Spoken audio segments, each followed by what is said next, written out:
ചേട്ടാ നമസ്കാരം, പേരെന്തായിരുന്നു? രാജേഷ് അല്ലേ? അപ്പോൾ ചേട്ടാ കോഴിക്കോടിന് ബാക്കി ജില്ലയിൽ നിന്ന് എന്താണ് വ്യത്യസ്തമാക്കുന്നത്? കോഴിക്കോട് ജില്ല കുഴപ്പമില്ല, നല്ല ഇതാണ്, സ്ഥലം അടിപൊളി സ്ഥലമാണ്. നേരം ആൾക്കാർ കുഴപ്പമില്ല, നേരം പോവാനും ഇതിനൊക്കെ സൂപ്പറാണ്. ചേട്ടാ നമസ്കാരം, പേരെന്തായിരുന്നു? പേര് ആൽബർട്ട് ഹെൻറി. ചേട്ടാ കോഴിക്കോടിന് ബാക്കി ജില്ലയിൽ നിന്ന് എന്താണ് വ്യത്യസ്തമാക്കുന്നത്? കോഴിക്കോടിൻ്റെ മെയിനായിട്ടുള്ള സാധനം തീറ്റ. പരമാവധി എന്തൊക്കെ ടൈപ്പിൽ തിന്നാൻ ആഗ്രഹിക്കുന്നവരൊക്കെ വന്നിട്ട് മെനക്കെട്ട് തിന്നു. അത് മലപ്പുറത്തുനിന്നും അവിടുന്ന് ഇവിടെ നിന്നൊക്കെ വന്നിട്ട് ബിരിയാണി സെക്ഷനെ കൊണ്ടിട്ട് കളി. അത് കഴിഞ്ഞാൽ പിന്നെ ഹലുവ എന്ന് പറഞ്ഞ സാധനം, കോഴിക്കോടൻ ഹലുവ, അതൊരു വല്ലാത്ത ഫേമസാണ്. അപ്പോൾ പല ടൈപ്പിലുള്ള ഹലുവകളും പല സാധനങ്ങൾക്കും ആയിട്ട് മെനക്കെട്ട് ഇങ്ങനെ വരും. പിന്നെ ഫുട്ബോൾ എന്ന് പറഞ്ഞു കഴിഞ്ഞാൽ ശരിക്കും പറയുകയാണെങ്കിൽ ഇന്ത്യയിൽ ഏറ്റവും കൂടുതൽ വലിയ പ്രാന്തമുള്ള ഒരു ഇതാണ് കോഴിക്കോട്. അതിന് മെയിനായിട്ടുള്ളത് മലപ്പുറക്കാരാണ്. ഈ മലപ്പുറക്കാർ ഇവിടെ വന്നിട്ട് ഇഷ്ടംപോലെ സ്റ്റേഡിയത്തിലൊക്കെ എന്ന് പറഞ്ഞിട്ടുണ്ടെങ്കിൽ ആ കളി കാണാനുള്ള കണ്ടു കഴിഞ്ഞാൽ കോഴിക്കോട് വരെ തടുത്തു പോകും. അങ്ങനത്തെ മലപ്പുറം ടീമാണ്. നമ്മളും കളിക്കാൻ ഫുട്ബോൾ ഇവിടെ തന്നെ ഈ മാനാജറിലൊക്കെ കളിച്ചു. പണ്ട് മാനാജറിൽ കളിക്കാനൊക്കെ കഴിയായിരുന്നു.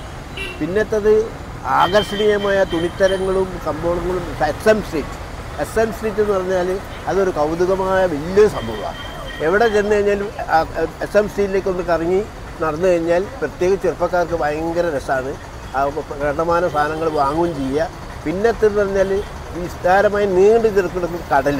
ഇപ്പോൾ കടലിലൂടെയാണ് ഞാൻ നീന്തം പഠിച്ചത്. അന്ന് സെൻറ്റ് ജോസഫ് പഠിക്കുമ്പോൾ ബാസ്ക്കറ്റ് ബോൾ കഴിഞ്ഞ ഒരൊറ്റ പോക്കാണ്.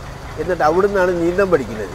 അപ്പോൾ കടലിലെ നീന്തം എന്ന് പറഞ്ഞിട്ടുണ്ടെങ്കിൽ സാധാരണക്കാരൻ്റെ പോലുള്ള നീന്തമല്ല, കുളത്തിൽ നീന്തുന്ന പോലെയല്ല കടലിലെ നീന്തം. അതിൽ അത്ര താഴോട്ടും മേലോട്ടുള്ള അതുകൊണ്ട് അങ്ങനെ തന്നെ സാധാരണ കുളത്തിൽ അങ്ങനെ നീന്താൻ പറ്റില്ല.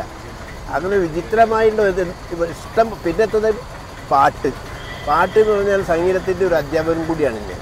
മുഹമ്മദ് റാഫി എന്ന് പറഞ്ഞിട്ടുണ്ടെങ്കിൽ ആ പാട്ട് അനശ്വരനായ അത്രയൊക്കെ ശബ്ദ ഗംഭീരവും ഇത്രയൊക്കെ മനോഹരമായ പാട്ടുകളും വേറെ ഒരു ഭാഷയിലും ഉണ്ടാവില്ല എന്നാണ് എൻ്റെ ശരിക്കുള്ള എൻ്റെ അനുഭവത്തിൽ ഇത് ചെയ്യുന്നത്. പിന്നെ എന്നുണ്ടെങ്കിൽ മേൽസ്ഥായി ഈ ഹിന്ദുസ്ഥാനിലൊക്കെ പറയും.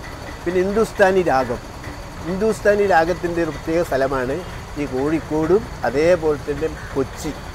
ഈ രണ്ട് സ്ഥലങ്ങൾ നമ്മുടെ വേർതിരിച്ചിട്ട് ഇതാണ്. വ്യത്യസ്തമായ എന്തൊക്കെയോ കാര്യങ്ങൾ കൊണ്ട് കോഴിക്കോട് വളരെ മനോഹരമായി കിടക്കും. അതുപോലെ തന്നെ മാനാഞ്ചറിൽ ഉള്ള ഫങ്ഷൻസ്, മാനാഞ്ചറിൽ പോയി കാറ്റ് കൊള്ളുന്നു. പിന്നത്തത് വേറെ ഇപ്പോഴത്തെ സിറ്റുവേഷനിൽ ഇതിൻ്റെ മുട്ടായിത്തെരുവിൻ്റെ ഒരു കോർണറിൽ തന്നെ കുറച്ച് പ്രായമുള്ളവർ വന്നിട്ട് ഇങ്ങനെ കുറച്ച് ചൊല്ലി അവരെ കുറച്ച് ഒരു കാര്യങ്ങളൊക്കെ വീട്ടുകാര്യങ്ങളൊക്കെ പറഞ്ഞ് അതിൻ്റെ ഒരു അനുഭൂതി, അതിനുള്ള സംവിധാനം, ഇങ്ങനത്തെ കാര്യം കൊണ്ട് വളരെയധികം മനോഹരമായ പ്രത്യേക സ്ഥലം തന്നെയാണ് കോഴിക്കോട് എന്ന് പറഞ്ഞാൽ. പണ്ട് വാസ്കോഡ് ഗാമ വിളിച്ചത് അത് വേറെ കാര്യം. എന്നാൽ ഇപ്പോഴത്തെ സിറ്റുവേഷനിൽ എല്ലാം കൊണ്ടും ടൗൺ പുരോഗമിച്ച് വരികയാണ്. കണ്ടമാനവും മറ്റേ ഇതൊന്നും വന്നില്ല. പിന്നെ ചെറിയ പരാധീനതകളിൽ കുറച്ച് മയക്കുമരുന്നും ഇങ്ങനെയൊക്കെ ആയി തുടങ്ങി വരുന്നുണ്ട്. അതിപ്പോൾ അടുത്തൊക്കെ നിൽക്കുന്നതാണ് എല്ലാവരും വിശ്വസിക്കുന്നത്. എന്നാലും കൊച്ചിയെപ്പോലെ അങ്ങനൊന്നും ആയിട്ടില്ല.